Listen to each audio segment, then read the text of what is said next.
Hey guys, let us begin with the Inside Current Affairs for Prelim, that is Insta PT30. So we are done with the first four news in the Polity part. We'll begin from the fifth one. So recently the Supreme Court issued an order to release the under trials, those convicted of minor offences, to celebrate the 75th year of the independence. So August 15 days to August 15 we celebrated the 75th year of independence. So to celebrate this special occasion, the under trials were asked to release according to the Supreme Court judgment. So as of now, there are 76% of prisoners in India under trial, and this is violating their basic structure, and this has been the report of NCRB 2020.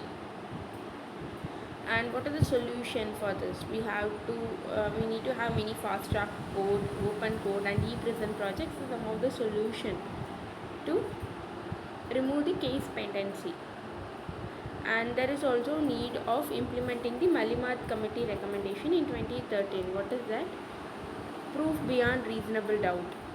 This particular thing must be done away with. That is, the person has to prove that I am not guilty and I am innocent. So they have to prove their innocence. And the next news is about the 3 years of abrogation of Article 370 and Article 35A in Jammu and Kashmir. So in 2019, government has abrogated it. Now it's been 3 years. So Article 370, it stands for separate constitution, flag and autonomy of Jammu and Kashmir. Whereas Article 35A, it defines the permanent residence of J and K, and also talks about their special rights like getting property, those things. And the next news is about the Supreme Court. So Supreme Court recently gave a very progressive judgment about MTPA, that is Medical Termination of Pregnancy Act. It allowed the unmarried woman to also can avail the abortion services. So this is the kind of forward-looking interpretation of the law. If we compare it with US judiciary, now Indian judiciary is emerging as a shining example, because the US Supreme Court, it recently overturned the judgment in Roe vs. Wade. What was that? So initially abortion was made a right in USA. Now it was left to the consent of states. Each state, they can make their own laws regarding that. So when US was going backwards, we are progressing. And the next particular news is about the recognition of minority at district level. So as of now, we are having the recognition of minority only at national level. We do not recognize them at state level or regional level. So this particular thing has been discussed recently, and Supreme Court held that it is contrary to the law. It might create more divisions, right? So, and the next news is about the Article 267 of Rajya Sabha. So Vice President Venkaiah Naidu recently he held that he talked about this Rule 267.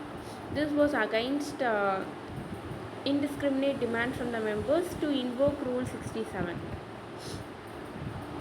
So what is this 267?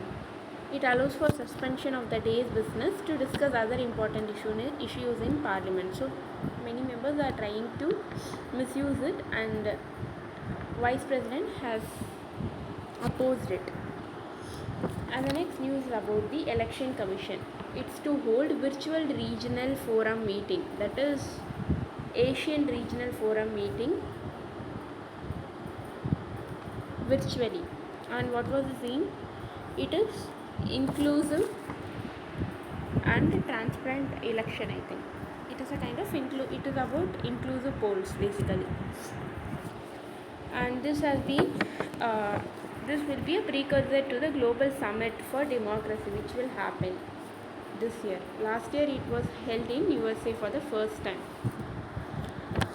And the next news is about the cabinet. It approved the extension of flagship urban housing scheme. What was that? PMAY, that is Pradhan Mantri Awas Yojana Urban, till the 2024. Currently it was up to 2022. The period has been extended now. So already 12.26 million houses were sanctioned, and also 6.77 lakh houses were completed.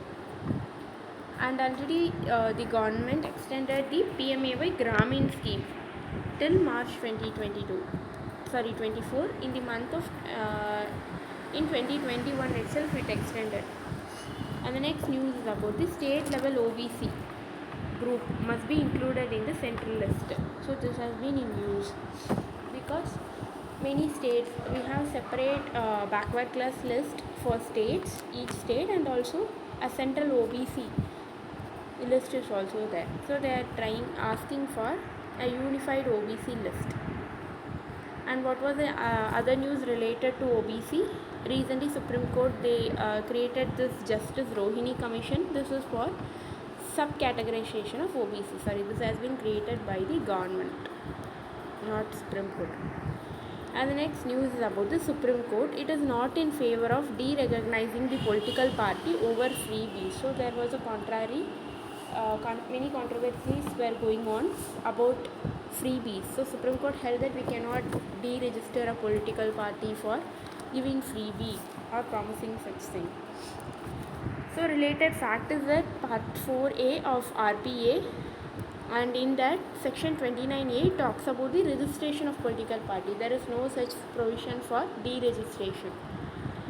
And the last news for today is about the Karnataka High Court. It recently said that it set aside the creation of ACB. What is this ACB? Anti-Corruption Bureau. So this was under the direct control of CM. So why Karnataka High Court set aside this particular thing? Because if it is under the CM, then who will take in charge of the corruption in the executive sector? Like if CM himself commit a corruption, or the minister's cabinet minister does something, then it won't be recorded, right? So the court has recommended that if you are very keen about controlling corruption, then ACB must under the control of Lokayukta, not CM. So what is this Lokayukta? Lokayukta, it is anti-corruption kind of authority, or like an ombudsman. It is created as per the ARC committee recommendation under Morarji Desai. And Lokayukta, here either retired Supreme Court judge or High Court Chief Justice will act as the judicial member. So this is appointed by governor, and the selection process contains the panel of CM, High Court Chief Justice, then the leader of opposition of both the state assemblies, speaker, and also the chairman of legislative assembly and council respectively. So that's all for today. Thank you.